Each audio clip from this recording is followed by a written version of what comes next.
This is Learn from Others, where we interview a cross-section of successful individuals so you can learn from their experiences, achievements, and even their mistakes. We ask 4 questions that will educate and inspire. Greg Stanley will be your guide as we join our guest on a journey from adolescent daydreaming to success in today's world.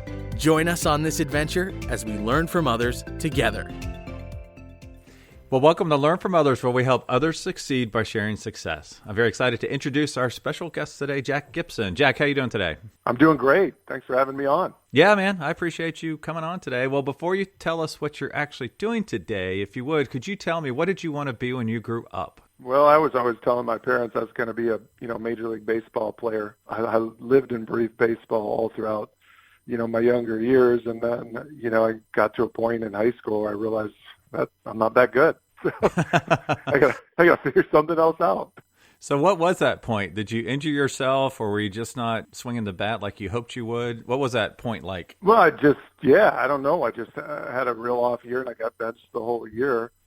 And I was in, with the older kids, it was like 2 years above. So, the coach, both head coaches of the baseball team, their sons were on the team. And, I feel even like looking back on it, I was every bit as good as athletic-wise as they were. But, of course, they played their own kids, which, I can't blame them. But right. That's how it went down. So when that happened, I'm like, I need to find a different sport. So. Well, it's probably good that happened at an earlier age versus, college or later, right? Oh, absolutely. I'm very grateful that I didn't make it in sports, because there's so many. If you look at the statistics, what 70% of all, major league players, NFL players, all professional athletes go broke within a couple of years after being done. So I'm glad that, I didn't have to go through that experience. Probably would have. Right. Yeah, for sure. Well, if you would tell us, what do you do today? Well, I have 2 different companies. When I was young in college, I read a book called Rich Dad, Poor Dad by Robert Kiyosaki. And in the book, he talked about the concept of building up a business. And he often talks about network marketing, multi-level marketing, as what it's called today, and what people would commonly hear it referred to as. And he said, do a business like that, where you can create a passive income stream and build up a business with excess cash flow, and then take that excess cash flow and invest it into real estate. He said the typical young college student, high school student, is pretty much told by most of their parents, teachers, society, like, go to school, study hard, get good grades, and then get a job, work your way up through that job, and then invest into stocks in a 401k. And, if you really look at how wealth is created and how wealthy people study wealth, study the money game, it's really not how it's really made. True, like, lasting generational wealth to give you a really nice lifestyle and be able to pass it on to your kids as well. So I made the commitment, when I was 19, that's what I was going to do. So I started in nutrition, in multi-level marketing, built up a business down today that does annually over $12 million in sales. Wow. Still, that business is going strong today. It's still a part-time / full-time business. And then I also have a real estate company called High Return Real Estate, and we fix and flip real estate to and sell performing assets to other investors. So that's where we're at. Yeah. So tell me, I think we're going to have this as a health coach as far as your profession, but obviously you're an entrepreneur. You have that mindset of growing a business from nothing. So if you would kind of talk about, how did you grow it? Like, was it your network that you really started to expand? Were there certain business practices you implemented to make it successful? Can you kind of talk about how you were able to grow that to such a successful business? Yeah, so I'm almost 42 as of right now. And so that was almost 23 years ago, right? So systems, advertising, marketing, technology, everything was it's just like worlds apart from where we are today. So when I first started, it was just old school, putting flyers out at the Walmart parking lot on cars, putting right. ads in newspapers, nobody does that anymore, really. Come on. And then, drove around at night so I wouldn't get caught by the police, putting signs up on telephone poles, for people to call. Driving around, I just drove because I was doing business out of my dorm, so I would actually drive to other people's houses to do the appointments, set them up on a nutrition program and then, did all the coaching over the phone. And then they got results. When they, lost weight, had more energy, felt better, they would start referring their friends, family, neighbors. So I remember one time my back was against the wall, and I think most entrepreneurs are going to have this happen probably multiple times throughout their entrepreneurial journey, where you're just got to figure out a way to get resourceful. But I was out of money. I kind of mismanaged the seed money that I'd started with, and I was basically broke. So I took my CD collection down to at that time, there was actual like CD stores, right? So right. I know they're gone today. They're obsolete, but I sold my collection. I got like $60. I took that money, went in to the Hillsdale Daily News. That's where I went to school in Michigan, and put an ad in the paper with that money. And that's how I got the client that ended up leading me to, a $1 million, even multi-million-dollar business within the 2-3 years of that point. That's, I always look back, I'm like, it wasn't so much I don't think it was the technique, which a lot of people today we focus on in business, which is important. What technique are you doing? Are you using Facebook ads? Are you using Instagram? Are you using, what's the strategy, selling strategy, marketing strategy, right? But to me, it was the concept of being willing to do whatever it took and having your back against the wall and completely selling out everything just to be able to keep pursuing that goal and that dream. And that's what separates, proverbially the men from the boys, right? Right. That's how you really want to play the game of entrepreneurialism. You've got to be willing to go all in. Yeah, and you mentioned that you also are in the real estate world with one of our previous guests, Jeff Shecky. Typically, I ask, what is your typical work week like? But since you're wearing kind of two hats here, what is your health coach work week look like, and then how did that free you up in order to pursue some real estate? Yeah, the great thing about the health coaching business is the low cost to entry. So, I got started in that for $200. And now today, our model has really morphed into more where we're opening up nutritional, like a store. We call it a nutrition club. But you think of it like a smoothie cafe. So people come in and we serve them, fat-burning tea. They get a healthy, meal replacement smoothie. Then we use that as a platform to offer them other products, supplementations, and one-on-one coaching. And then we even enter them into, before and after pictures like a body transformation challenge. So that business is really more a leadership role for me at this stage, where I'm just helping to guide the sales team that we've built up. We have almost 100 locations now that we've opened up throughout the Midwest. Wow. That's growing. We're opening up, seems like 1 or 2 a week. So it's really just making sure that the systems and the platform is really strong to facilitate those young entrepreneurs. Most of them that are coming in are, college age or just out of college type age that are coming in. That's it's an attractive model for various reasons for that age group. And then, today, when about 4 or 5 years ago, I was doing very well in, the nutrition business, and I needed a place to invest the money. My stocks had just dropped like a rock, and I realized that I don't want to live the rest of my life just investing into stocks that I don't control the outcome. Right. I had just invested into a stock where I was pretty confident based on the earnings report that was going to be coming out that the stock would go up. Well, another hedge fund investor gets on the earnings call. He asked 3 questions, and it appeared like he was going to short the stock. The stock dropped out of fear by like 30-40%. So now I'm like, man, like that's crazy. A good company, good sales, strong earnings.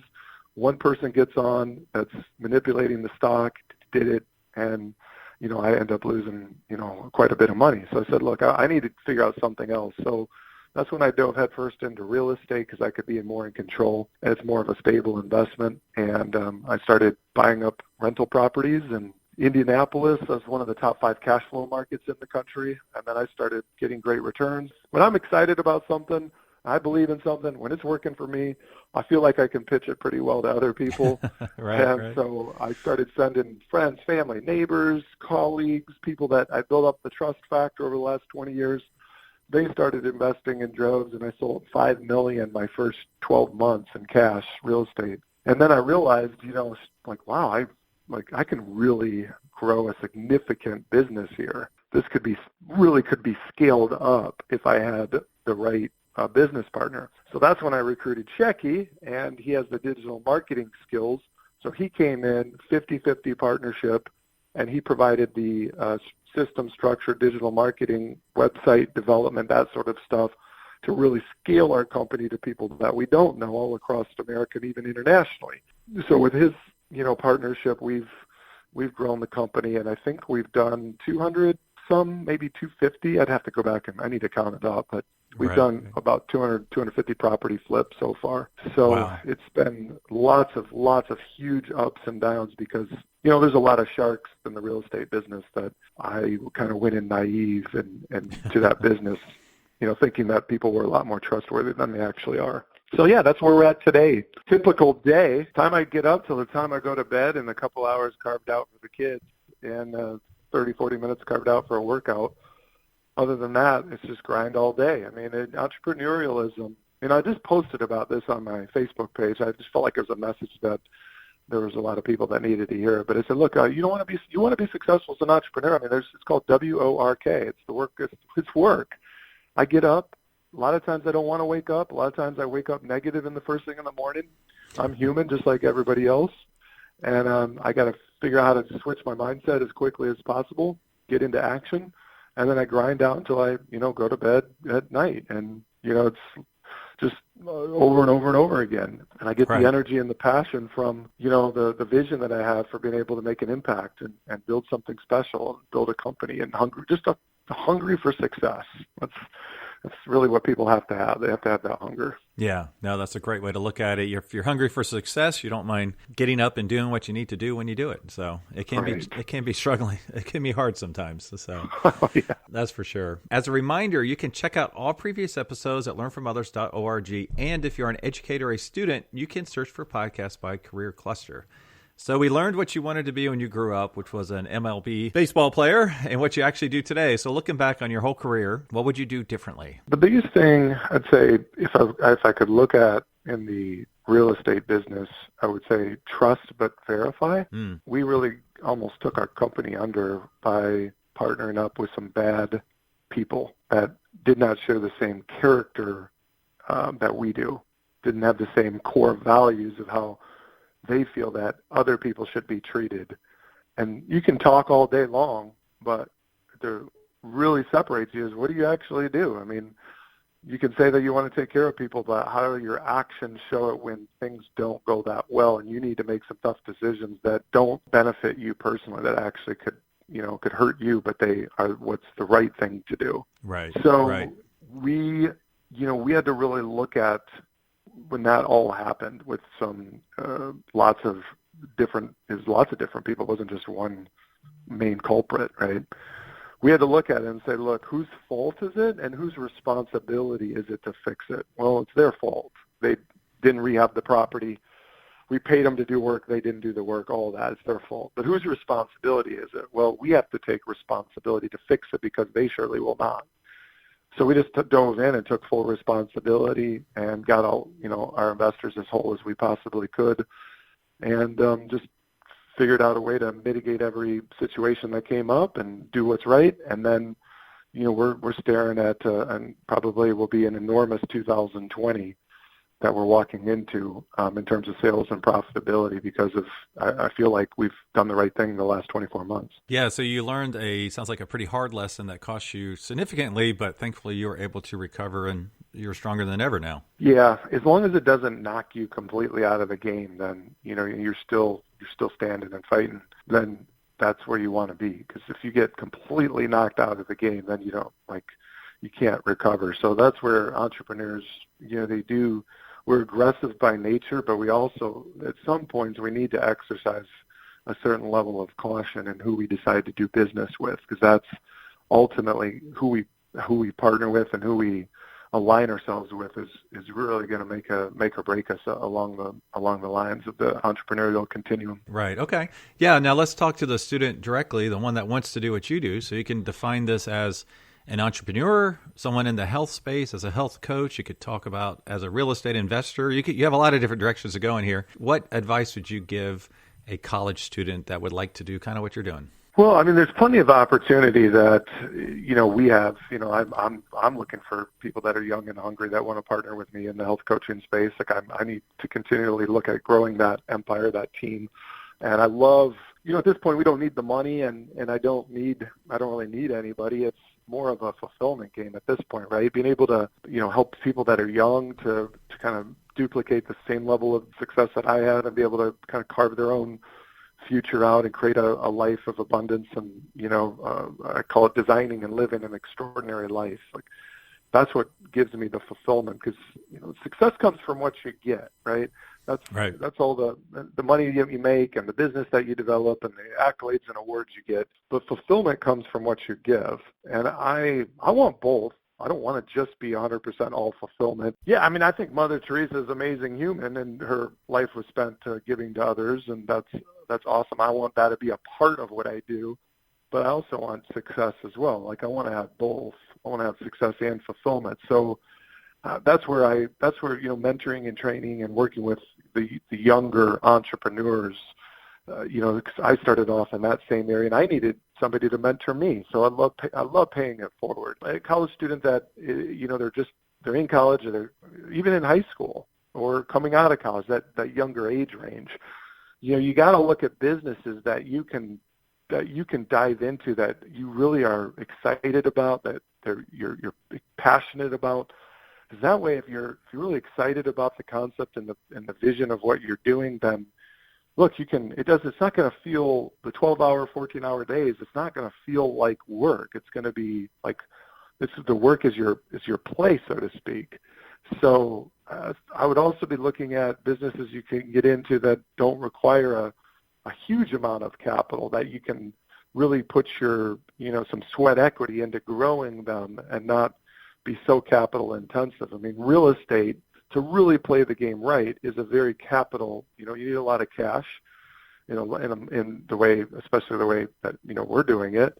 And so that's something that you're probably at a young age, unless you have a trust that was passed on to you, you're going to have to really work at accumulating the capital to then play a game like real estate, like what I do. So that's kind of like the way I would think of it. Now, so you are the hiring manager for your health team. Yeah. What exactly, just to get specific, because I'm curious, what exactly would you look for? Do they need a college degree? If so, what degree is preferred?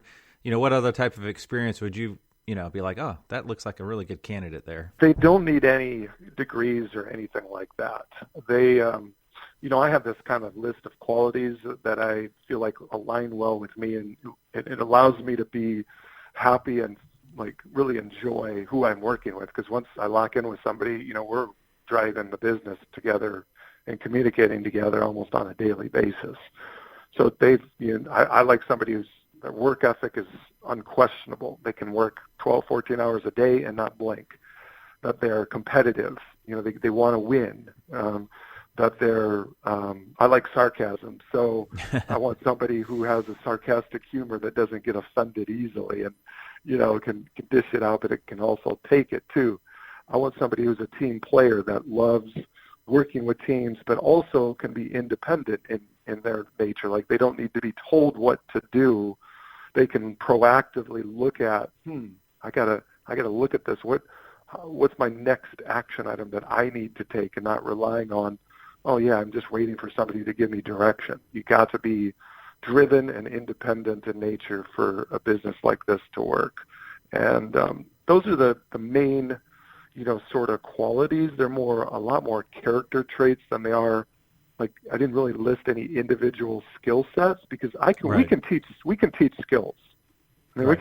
we can teach how to sell, we can teach how to market, we can teach all of that. That's all very, very replicatable and teachable. What I find hard is to teach character and to teach work ethic and to teach drive and motivation. Those are hard things for me to teach. If I have those raw components, I feel like I can take somebody from, where they're at to, a very significant level of income and success. Yeah, no, that's really great. And I love the fact that you listed it that way. And that's where the interview process becomes very interesting, because you're trying to capture or gain insight onto their character. And, those things you rattled off there, you're trying to find that as you interview folks. So that's a very interesting thing that you probably have to, you're probably a pro at it at this point, but it's neat to see that it's just not a list of certificates or degrees or this, that, or the other. You're looking for some of the things that you see day in and day out that makes them successful. So that's really cool. Yeah, and, a lot of it is a sorting process too. Like there's a lot I can't project. I don't know how they're going to show up until they actually show up, right? So, look, it takes a couple $100 to get started, and I'm going to find out within a few weeks of what they're made of and what they're not. Right. Yep. So, we just generally give the benefit of the doubt, and then let them prove themselves. And if I feel like they're working hard, then I'll put effort into them. If I feel like they don't care that much, then I don't care that much either. Like, go figure out and do something else. Right. Yeah. Yeah. That's a great way to look at it. Yeah. Well, are there any current projects you're working on that you would like to share? Well, we just launched, or are about to launch. It's been in 2 years in development. It's had some, like anything, projects, they always cost quite a bit more, and they take much longer than what you are expecting to get them done. We've developed an online body transformation challenge software, complete with websites, and just this whole system that I'm launching here January 1st, which is great timing. So it's going to be probably, this podcast will already be out, but it's coming out very soon, and we're going to be able to have inside of that, we're going to be replicating 21-day challenges. So every month, on the first of the month, it'll start and open, and then on the 21st, it closes. So people have 3 weeks to change their before and after pictures, their body as much as they can, and then whoever shows the biggest change, not the best ending pictures, but shows the most progress in that time, then they can win cash prizes. And so we use this as a platform to generate new clients, and also to help our coaches, facilitate, their businesses and to grow faster. So that's, again, 2 years in development. I'm very excited. Finally, it's ready. It's a lot to get here. Took a while, but you're at the finish line just about, or at least the launch point, right? Yep, that's right. Well, that's awesome. Yeah. Well, what's a way our listeners can learn more about you and your businesses? I'm on Instagram and Facebook. Facebook, it's just Jack Gibson. I also have Instagram. It's My Body Transformation Coach. On real estate side, it's highreturnrealestate.com is our website. We pretty much send everybody to that. So anybody, they personally want to reach out to me, you can put my contact info in the show notes, and they can grab my contact info and email me, or even, call me up. It doesn't matter however they want to do it. I'm very reachable. Awesome. Well, thanks for taking us on your career journey today, Jack. Yes, thanks, Greg. Really appreciate the opportunity. I love talking to this age group, this audience. So you guys that are listening, you have such an awesome opportunity in front of you with today's technology and the pace at which business is growing. It's just unlimited potential that you guys have in front of you. So go let it rip and design and create your extraordinary life. Thank you for listening to Learn from Others, where we help others succeed by sharing success. Where will our next adventure take us? Subscribe to find out. If you know of someone who has a cool career story or occupation, contact Greg through Instagram at Greg Stanley LFO. That's GregStanley LFO. And we will see you soon as we learn from others together.